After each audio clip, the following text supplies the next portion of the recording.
So, welcome to part 2 of retiring in Florida. And now I want to do a quick recap of part 1 and kind of go over some of the things in that video in case you haven't seen it. If you can, please go back and look at it. But if not, let me go over a few things that was on that video. I want to talk about retiring in Florida. Florida attracts a lot of people. We have the beaches, it's warm 90% of the year. For about 2 weeks, it gets down to the 50s and 40s, depending on where you are. Taxes are a lot better than, of course, especially if you live up north.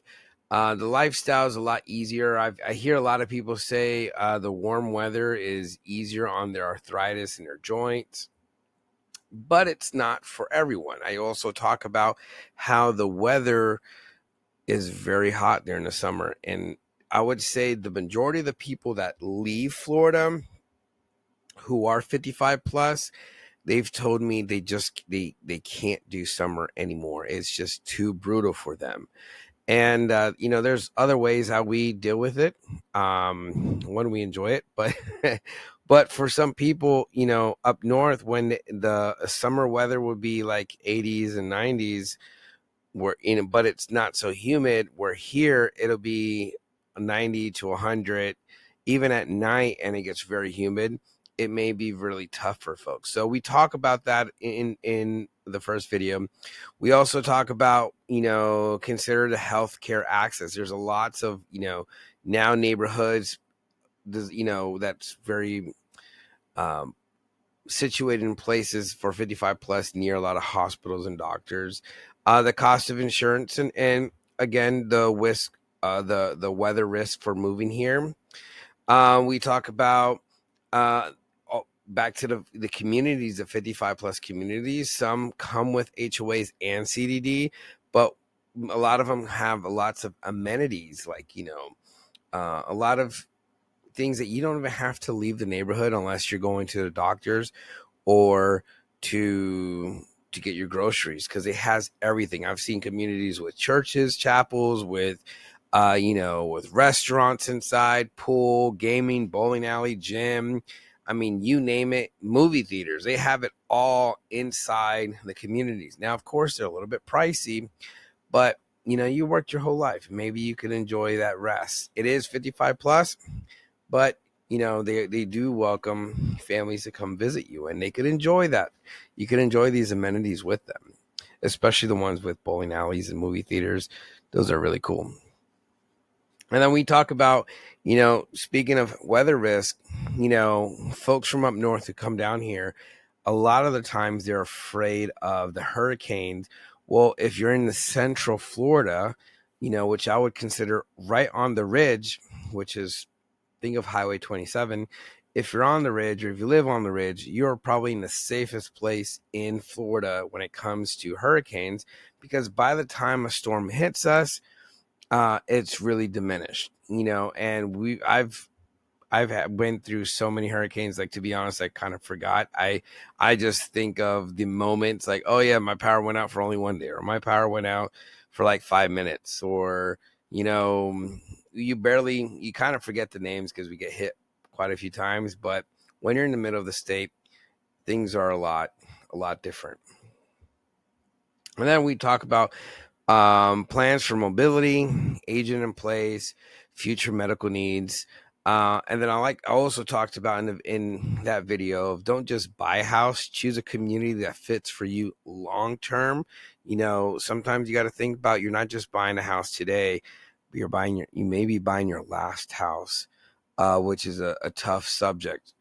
And then it's also, it's not about escaping where you are. It's about building where you will thrive. You want a place that you're going to move into where every stage of life you're going to be into in your final stages, you want everything to work out well for you and for your family.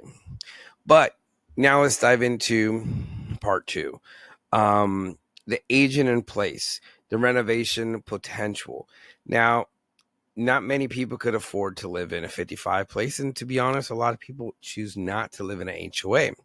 That's me. My brother is the HOA guy. I'm the not the HOA. I like to cut the grass when I want to. I want chickens and ducks and cows and 50 fruit trees. I want the freedom to do what I want. And if you're like that too, um, think about purchasing a home, but consider the things that you may have to add into your home.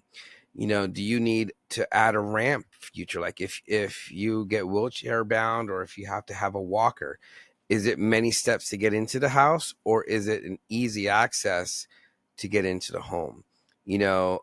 Consider those different things. And if you just like where you are, is it going to cost a lot of money to put a ramp?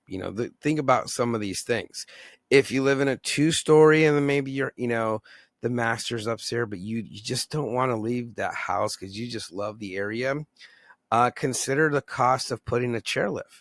You could still live in a 2-story home and have a chairlift. A lot of people do that. I've seen many companies in Florida that sell that. So don't brush off a 2-story home.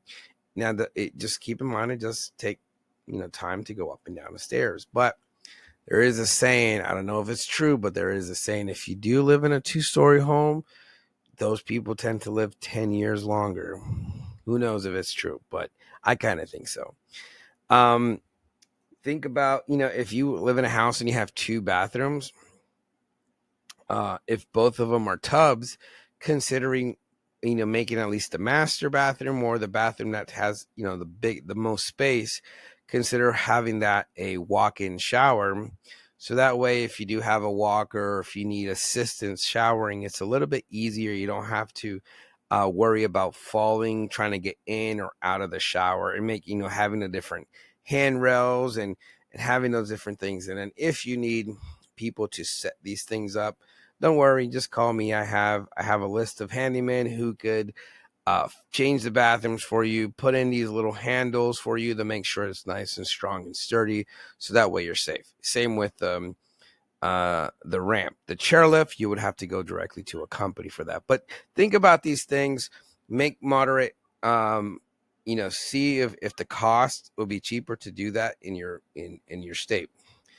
The next thing is consider property taxes and homestead exemptions. One of the best things about moving to Florida, things are a lot cheaper. And this is 2025, so I don't know how long this video will stay relevant, but there's lots of talks of, if you're a senior, they're going to eliminate taxes for you, or if you're homestead, they're going to eliminate property taxes, what I meant.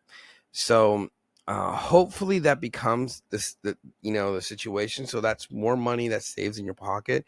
And to be honest, if you own the home, that it should be your home. You shouldn't have to keep paying and taxes keep going up. You shouldn't be able to lose your house because you don't pay taxes. That's a whole nother political side, which I don't want to get into. But if you own the home, it should be your home. And sadly, I've seen people who become older and they get dementia and they forget to pay. And sadly, the kids don't know, or they don't take care of their parents so well, and then the parents end up losing their house to an investor. And I literally experienced that last year, which it was so shocking, where the mother, she was forced to go to an assisted living, but her kids just weren't around, and it was a house that her husband built like 50, 60 years ago, and she lost that house due to not paying taxes. But she didn't know. She didn't know where she put the stuff in, and it's a sad case, but it happens so many times. And of course, yes, they send millions of letters, but when you're dealing with someone with mental capacity, and when you have kids who don't come visit their parents so often, what do you expect? It's a sad thing, but hopefully your kids love you and they take care of you. But the next thing is consider legal and estate planning. That's comes up next. Is, God forbid, if you were to die, will your home be in a trust to avoid probate? And I'm telling you, probate is nasty. Last year 2024, I had 7 probate properties, and it was insane seeing family going like fighting against each other over money. And it's like, I mean, if God forbid us ever happened to my brother and I, just take it. I don't like, I'd rather like, lose the money than lose a family member. Like it's not, to me, it's not worth it. It's ridiculous. And it's sad to see so many people when a family member dies or a head of the family dies, it's like ravaging wolves just going at each other over crumbs or over, $10,000 each. It's sad, regardless if it's 10,000 or $1 million each. Families shouldn't be that way, but plan ahead of time because it'll hurt you.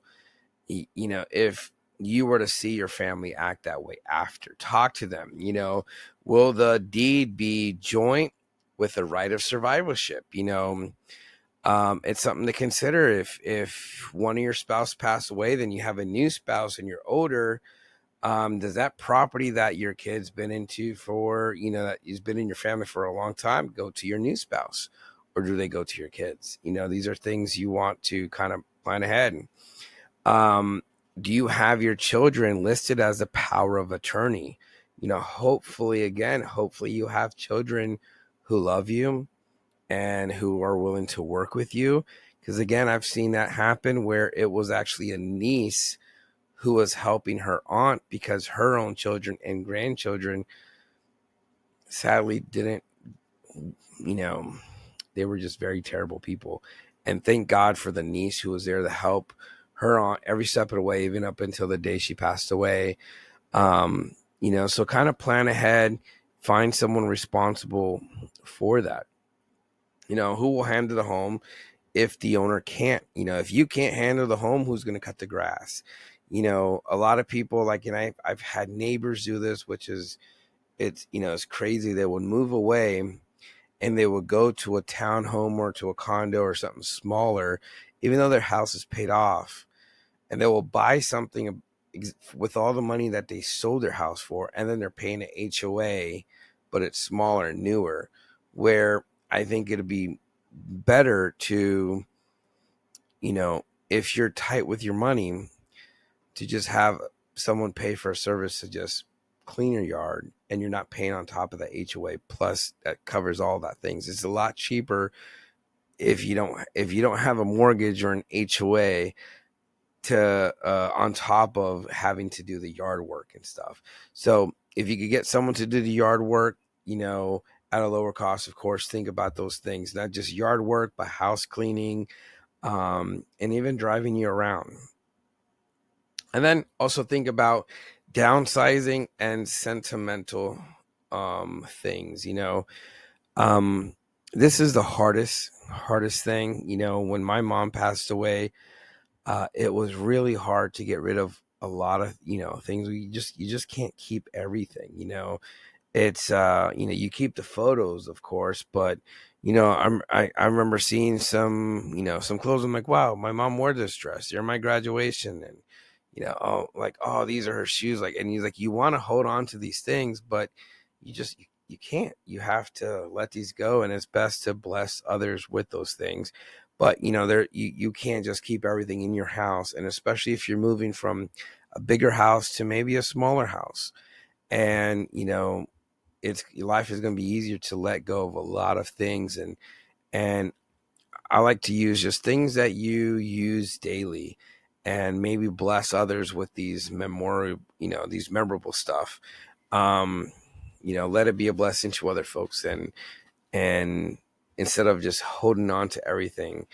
And it is going to be a lot harder for your kids to let these things go, because it's going to be tagged on to memories. So it's best for you to, hey, it was there in your life for a purpose. Now it's time to let go. So consider these things. And if you need storage places, think of, stuff nearby, like stuff like, if you're downsizing, maybe a storage unit will be, they're about $100 to $200 a month. So consider those prices. But let's say you have stuff that you use twice, a few times a year, and you just, you don't have room in your smaller place that you moved into. Consider that, or consider getting a shed. Think about those different things. Also consider in-home medical treatment. Um, space for a hospital bed, space for a wheelchair.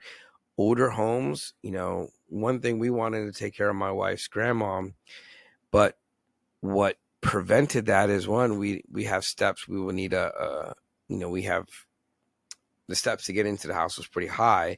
And then plus, since we have an older home, the door is very narrow. So they're 30-inch doors.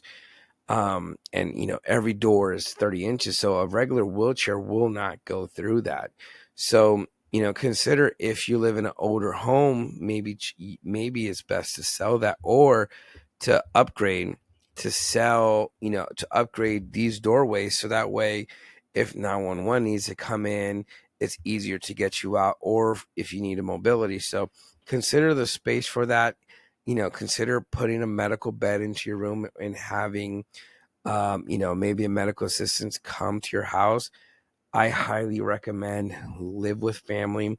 Don't send your family, or don't have your family send you off to a nursing home. I mean, it's sad that people go there. I'm totally against it. I'm different. And the reason I'm totally against it is because I used to preach at a nursing home. This is right before COVID, and I remember going there every Sunday right after church. We would go there and preach, and families just it's like a forgotten place for the elderly. They all look sad. They looked, they were just I literally say abandoned. Their kids. There was one lady, her son lived like 2 minutes or 2 miles down the road. It was super close, and has been there for 12 years, and he's never visited. And I'm like, this is crazy. Then I remember another lady where her husband died. This was right before Thanksgiving. Her husband passed away, and her kids all live up north, somewhere up north. Decided to send her down, like right after the funeral, down to Florida to stay at this nursing home. So she spent Thanksgiving and Christmas, Easter, all the holidays by herself. And it was like, how cruel is that? I think it's best to come together as a family, help mom, help, dad. And, you could have room for a medical bed in there, have a nurse come take. If you don't know how to deal with that, or if you're kind of ill about, those things, to me, if I see blood or if I see any of that stuff, I'm like, but I would still do whatever I can to take care of my family, and, find a way to get a nurse to come in and help out. And they have these things. So, consider these in-home medical treatment. Also consider tech. Everything's becoming techy, new technology. I always make fun of my brother. I'm like, why do you give my dad and my mom, when my mom was alive, why do you give them new tech? Because they don't know how to use it. And then they're always calling. They're like, how do I use it? I'm like, I don't know. I'm like pretty far away. Call Omar.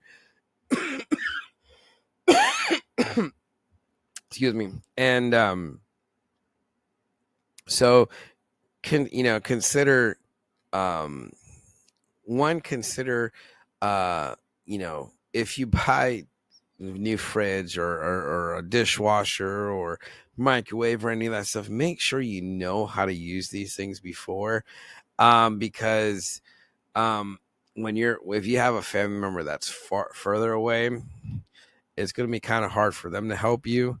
Hopefully you have family close by, but uh, I wouldn't buy a bunch of new technology, especially if you're not up to new with it. It's okay to live without all that technology. It's okay to not have a touchscreen TV that, needs like 5 different remotes and an app, and then you need a password, and you need all these Wi-Fi connections and Bluetooth. You don't need all that. Unless you know how to use it and you're comfortable, stay away from that. And then also consider, family support and family nearby, people who are near you, friends and family. Make sure you have people that check up on you, either daily or weekly. You reach out, you know sometimes people fall and they can't get help. I know there was a family member, someone that we knew that, their family member fell, and every time they try to call, they'll call them every day, and they notice it's been a few hours that they haven't called them. And good thing someone was nearby. They went to go check, and when they found, they found them that they fell, and it was hard for that elderly person to get up. They survived, they made it and everything, but good thing it was only about an hour or two that they were home, and it wasn't that they were um home there for days or weeks, because then of course that could have been the end. These things happen. My mom, she felt her dog, she tripped on her dog and she fell and she broke her hip, and that's how she ended up in a hospital. I was at work, my brother was at work, and my dad was at work. And thank God, she had a neighbor who went to check on her like within minutes. So it was like immediately. But my mom didn't have a cell phone nearby. And if it wasn't for that neighbor to be right there, she really would have had to wait till my dad to come home from work, which was going to be just a few more hours. So she would have stayed on that floor for a few more hours, and we would have called and like, oh, well, she didn't pick up the phone. My dad's home, so she's probably cooking or she's probably busy doing something. you know so consider these things, to have people check in on you, hopefully church folks, your local community group, to check on you all the time. you know Consider having that. If you're moving to a totally brand new area, find friends immediately. You don't want to be a person where no one knows you, and then it could turn nasty quick. um and also, whenever you purchase, if you're purchasing your forever, your last home, consider the resale value. Consider if it's, God forbid, if you and your spouse were to pass away, can your child or your next in kin, can they sell the property with ease? Sometimes other properties could be a nightmare, and you don't want them to just lose it to the bank. Consider a place that is going to be a little bit easier to sell. Hey, and even for you, you would think this is your forever home, and 5 years down the road, you're like, you know what? I don't like this area. I want to move to a smaller area, or this house is too small. I want something better. Um, you may want a bigger yard. You may want to move to a walkable neighborhood, or there may be a newer neighborhood nearby, and you're like, you know what? I really like those homes. So consider, whenever you're buying, would somebody else buy this house over something else? So consider that stuff. Not every house is the best house, so consider those things. And then consider also, when you're buying a home, does it fit you? Like, if you're a person, my dad, he cuts the grass. I'm telling you, like, almost every day. He is a HOA guy. He loves cutting the grass. I always call him. 9 times out of 10, my dad's cutting the grass. He got the St. Augustine grass. It's like a carpet. It's smooth. It's, he was in the military, so the grass has a flat top. It's at 90. It's perfect. If that's, you want to move into where all your neighbors, people who are like that, they get mad if the neighbors don't do that. So you may want to move into an area that fits your personality. Drive by an area. My thing to always drive by, if I wave at people and they wave back, me mentally, that's a good place. If I wave and I wave at them and they give me a weird look, I'm like, I don't want to be here. And that's just me. If if you have a big family, make sure the house that you're getting has like maybe a large dining room. And what I mean by family, maybe not everyone will live with you now, but if you have like maybe like 20 grandkids, don't get a small house with a small dinner place. Get a place where you can put a big dinner, dining table, and then you have a kids section. Consider that area a place where your grandkids could come over and play in the backyard, not where it's like, hey, kids, you only have 2 feet to play. Consider these things. It brings you much joy. or a place that, maybe somewhere that has a front porch and it faces a sunset, or I wouldn't recommend if a place that's right on a highway, full of traffic, and you got shade from everywhere, or you're, no trees, tiny yard. Consider a place that's going to fit you and your personality. If you're a walkable person, if you like walking every day, pick an area that has good sidewalks, that has a place to walk to, maybe a coffee shop near, or downtown, or a library. Consider those things. Go to the area and check it out. So to end this, if you would like more about how to purchase a home when you're a senior home buyers package, I may consider making something like that. But if you're moving to Florida, moving to Central Florida, and you need some help, and you're just curious of what would be a good place to live, let's talk. The way I like to do this is, you tell me all your needs. Tell me what you're looking to buy. Tell me your lifestyle. Some older people, they want no connections to the outer life. They want to be left alone. You can find that. You want nothing but you and the bears and the wilds and the deers. I have a spot for you. If you want that, but you still want to be close to the city, I got that for you. If you want to live in an area where it's the hustle and bustle, you're close to the hospital, close to everything. You're so close you could touch it, and you just want to be involved in everything. I have that for you. So whatever you're looking for, I always tell people, tell me your lifestyle, tell me what you're looking for. We could put it, we'll put it in a search, and I'll find you that dream home. I'll find you the place that fits you. And then from there, we'll take it to the next step. So if you have any questions, please reach out. My phone number is 407-790-6232. My name is Luis Mendez, and thank you for watching.